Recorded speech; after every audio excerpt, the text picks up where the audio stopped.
नमस्कार। दिल्ली विश्वविद्यालय के एसी और ईसी के चुनाव फरवरी में होने हैं और हम उम्मीदवारों से मिलिए श्रृंखला के तहत आपको मिलवा रहे हैं डॉक्टर विवेक चौधरी धनी, जो कि एसी के उम्मीदवार हैं और एनडीटीएफ पैनल से ये अपनी दावेदारी पेश कर रहे हैं। सर, सबसे पहले तो मैं आपको शुभकामनाएं दूंगा और ये प्रश्न पूछना जा रहा हूँ कि पहले आप एनडीटीएफ से नहीं जुड़े थे, ऐसे क्या कारण है कि आप अब एनडीटीएफ से जुड़ गए हैं और उनके पैनल से उम्मीदवारी कर रहे हैं?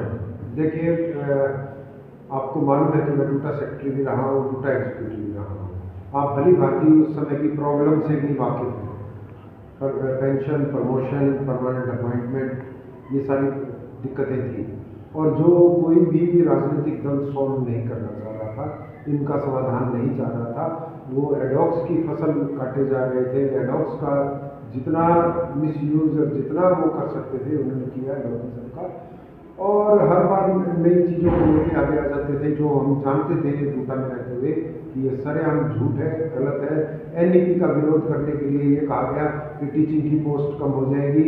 अगर एडॉक्सिज्म ना होता, लोग परमानेंट हो चुके होते, तो ये डर उनमें नहीं आता डिस्प्लेसमेंट का बार बार दिखाया गया। उसके अलावा इस डिले का एक नुकसान हुआ कि 2012 में जो पोस्टें नहीं बनी गई, EWS जाकर 2018 से आया, तो 18 से आया। तो आप ये देखिए कि अगर उस टाइम में लोग लग गए होते तो आज जनरल कोटे की सीटें जो है बैक डेट से EWS में नहीं जाती। ये एडॉक्स का काफ़ी नुकसान किया। और पेंशन प्रमोशन की जहाँ तक बात है, प्रमोशन ओवरड्यू चीज़ थी और जो है प्रमोशन इज लाइक इंसेंटिव जो आपको अच्छा काम करने के लिए प्रेरित करती है। अगर आप स्टैग्नेट हो जाएंगे, आपको प्रमोशन नहीं मिलेगी, आपको एक तरह से इंसेंटिव नहीं मिलेगा, तो आप टीचिंग जैसे काम में अच्छा काम कैसे करेंगे? तो वो भी रुका हुआ था। और कुल ये देखिए, मैंने देखा है पर्सनली लेवल पर, मैं आपसे पर्सनली बात कर सकता हूँ। देखिए, भाभी जी जो है वो मेन कारण है। उन्होंने एक तरह से अपने टीचर राजनीति का दाव पे खेल के ये तीनों काम कर रहे हैं। परमानेंट अपॉइंटमेंट चल रही है, बाकी 2 काम आपके पूरे हो चुके हैं। और उसके अलावा 4th P कह लीजिए, ये प्रोफेसरशिप ऑलरेडी पॉलिसी में आ चुकी है, जिसके साथ स्टिग्मा जुड़ा हुआ था कि PG टीचिंग आएगी, 4 में से 1 बनेगा।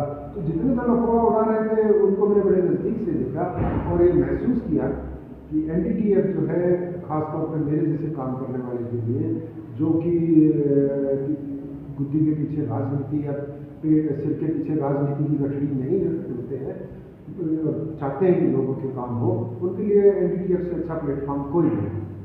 जी सर, ये तो आपके एनडीटीएफ पैनल से उम्मीदवारी के तौर पर आपकी जो बातें थी वो थी। अब आप एक उम्मीदवार के तौर पर क्या नई चीज़ें करेंगे, मतलब शिक्षकों के हित में? मेरी बात देखिए, अभी 36 डेज का परमानेंट टीचर्स को जो है EL जो है उसका बेनिफिट मिला है। और जितने हमारे एडॉक्स आती हैं जो लगातार काम करते रहे, एक रेगुलर टीचर की तरह काम करते रहे, ऑनलाइन क्लासेस से लेके जो है कॉलेजेस की NEC और NIRF और इस सारी कमेटियों में लगातार काम करते रहे, उनको कुछ नहीं मिला है। हमारा ये प्रयास होगा उनको भी कुछ कंपनसेटरी लीव परमानेंट टीचर्स की तरह मिले। उसके अलावा काफ़ी लोगों के एरियर बाकी हैं, प्रमोशन हो गई हैं, लेकिन एरियर्स नहीं मिल रहे हैं। अभी UGC में कुछ रुकावटें हैं और कुछ कॉलेजेस भेज भी मिल रहे हैं, वो भी थोड़ा सा जो है उस कार्य को भी आगे होना चाहिए। अब कोई प्रमोशन हुई है तो आपको जो मॉनिटरी बेनिफिट्स हैं वो भी मिलने चाहिए।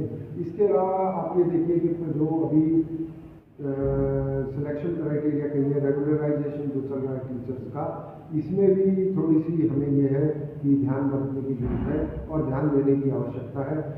और जो 40 कॉलेजेस हैं दिल्ली गवर्नमेंट की गवर्निंग बॉडी के, उनमें जो है आप ये देखिए कि अनियमितताएँ, रोस्टर की दिक्कतें और रोस्टर पास ना होना, अपॉइंटमेंट की एडवर्टाइजमेंट ना होना तो स्क्रीनिंग ना होना, इस किस्म की रुकावटें जो डाली जा रही हैं, इनको दूर करके मार्ग प्रशस्त करना है परमानेंट। फिजिकल टीचर्स के जो समस्याएं हैं, फिजिकल एजुकेशन टीचर से संबद्ध जो विभाग है, उनकी समस्याओं के समाधान के लिए आपके पास कोई एजेंडा हो? जी बिल्कुल है।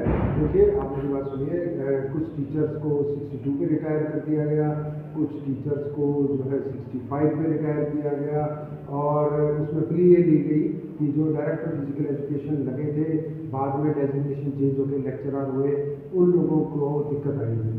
लेकिन आप ये बताइए, जब ये लोग रिटायर होते हैं तो जो इनकी जगह अपॉइंटमेंट होती है वो कैसे असिस्टेंट प्रोफेसर होगी? अगर ये लोग डायरेक्टर फिजिकल एजुकेशन है तो जो इनके रिटायर होने से पोस्ट वैकेंट होगी वो डायरेक्टर फिजिकल एजुकेशन होनी चाहिए, जबकि उसको एडवर्टाइजमेंट किया जा रहा है असिस्टेंट प्रोफेसर का, मीन्स वो 65 करेगा। और जैसे मैं आपको अपना ही केस कहूँगा, मैं किसी का एग्जाम्पल क्यों देता हूँ। मेरे से पहले अगर कोई था नहीं इस कॉलेज में, लेकिन मॉर्निंग में थे, तो वो 65 पे रिटायर हुए थे, और मैं जो है लगा हूँ तो मेरे को जो है 62 पे रिटायर करेंगे ये लोग, और जो मेरे बाद लगेगा वो 65 पे होगा। कोई जस्टिफिकेशन है, कोई जवाब है? और मैं एक सवाल और पूछता हूँ यूनिवर्सिटी से, मेरा सवाल यूनिवर्सिटी से एज AC मेंबर रहेगा फिजिकल एजुकेशन के मुद्दे पे।